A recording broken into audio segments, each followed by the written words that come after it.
What's up, bro? What you doing, Tango? I'm doing good, bro. Just over here chilling with Ghost and Roach. We over here at the LZ waiting on Shepard. Okay. Well, what's up? What'd you give me a call for?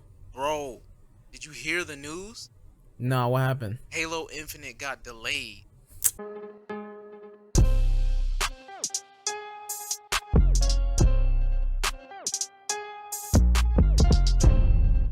What's up? I'm Rings, your host with RINGZZZ Gaming. And today is a little bit different than what I would normally do, which is typically streaming news, but this kind of has to deal with streaming only because we're at the cusp of a new era of console gaming. We're at a point where the two consoles coming out by Sony and Xbox are pretty much outpacing and outmatching your average PC at this point. Both companies are showing all their guns and withholding some, such as that price. But I feel like lately in some cases, Microsoft has really been leaving me Microsoft, if you catch my drift. It's not that I don't expect the Xbox Series X to be powerful. I know it's going to be powerful. My biggest issue is, I guess, the games. I really enjoy Game Pass. I really love all of the additional, games that I've never even played before, and all the additional features and functionality that I never would have even tried if it wasn't included in Game Pass. That is definitely going to be the biggest thing that is going to make the Xbox Series X console sell to me.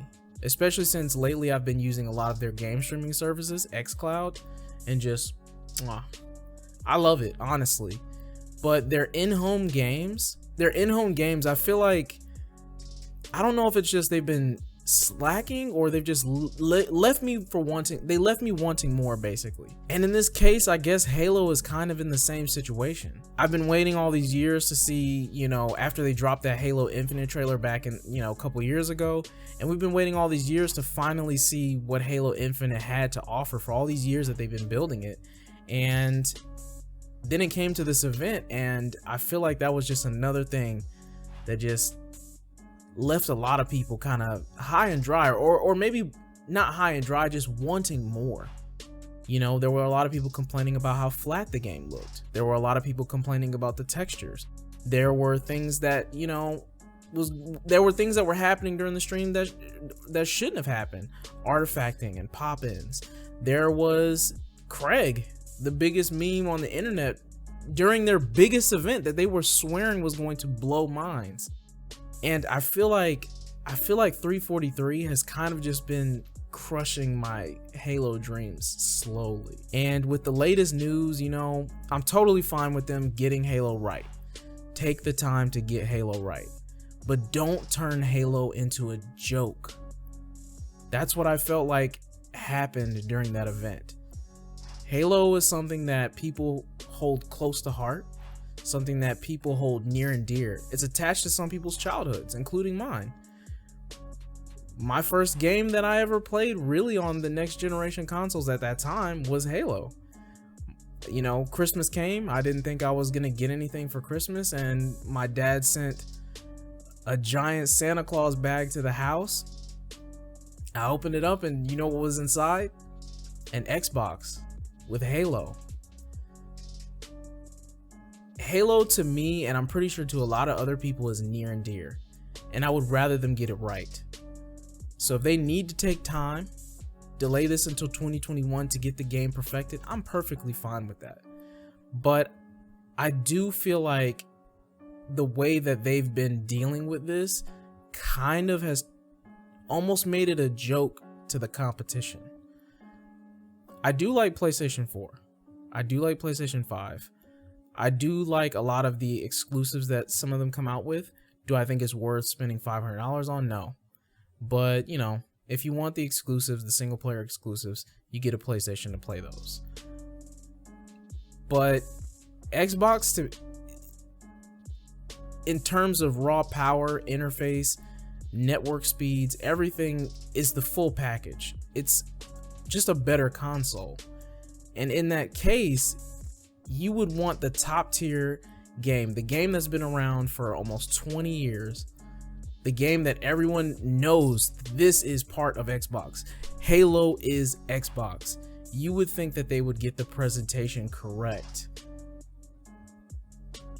to wow people over, to make them want to come to the series.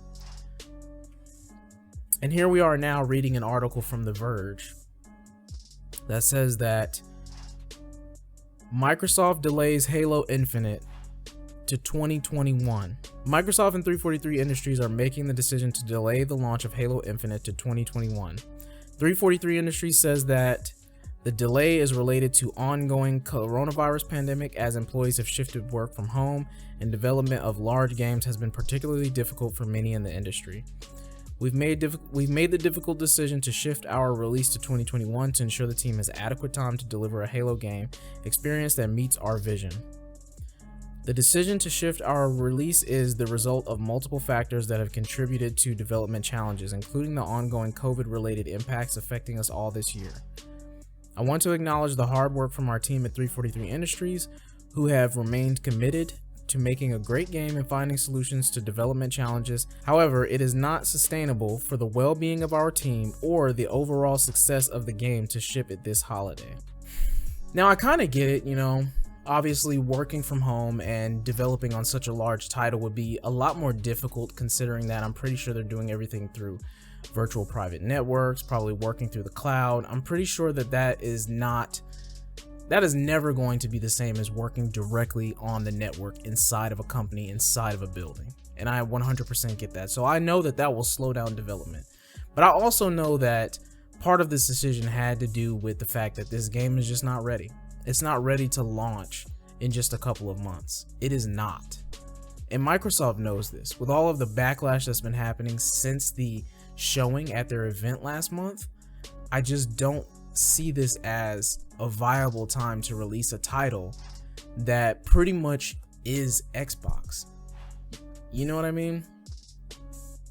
I don't know. With all of that being said, I do think that I'm totally fine with them taking the time, but I'm also 100% sure that this just makes the competition, I guess you could say, a lot more comfortable in where their console is, because in this world, branding is everything. Branding is everything. It doesn't matter if you have the better product and your product costs less. People care about the branding. What does your brand say to them? How strong is your brand? Just how I can recall that memory of getting an Xbox with Halo and that being my first serious console. I had the PlayStation 1 before that and the PlayStation 2. I just didn't really care for the controllers. They were uncomfortable. So I kind of stuck with Xbox after that point. But for other people who the branding with PlayStation is just as strong, when they see things like this happening, I'm pretty sure that puts them in the place to go, I'm never getting an Xbox. I never want to move over to that platform. Even if all the other games that are cross-platform work 10 times better, they're still not going to move due to that attachment to the brand. You know what I mean? So it's like, I feel like they have to give that wow factor. And so far, I'm just not getting it. I don't know. Is that just me? I don't know. Either way, how do you feel about this delay? How do you feel about the launch of Halo Infinite? Or not the launch, the launch of, you know, them showing gameplay. How do you feel about this entire situation around Microsoft's new console? Do you feel like they're kind of bombing it already, even though this generation just started? Or can they still recover from this? I'm still gonna get an Xbox. I know that, you know, that's the console I prefer. The controller I prefer, the network speeds I prefer, the way the games look I prefer, and the features I prefer. But is it enough to wow anyone else enough to want to come over to the platform? What do you think needs to be done to make the platform more palatable to other people, whether it's PC gamers, Nintendo Switch gamers, or PlayStation gamers, or even mobile gamers? Anyway, leave your responses down in the comment section below. If you watched until this point, thanks. If you enjoyed what you watched, make sure to hit that like and subscribe button and hit the little notification bell. That way you get notified as soon as the next video goes up. Before I stretch this outro out any longer, peace, rings out.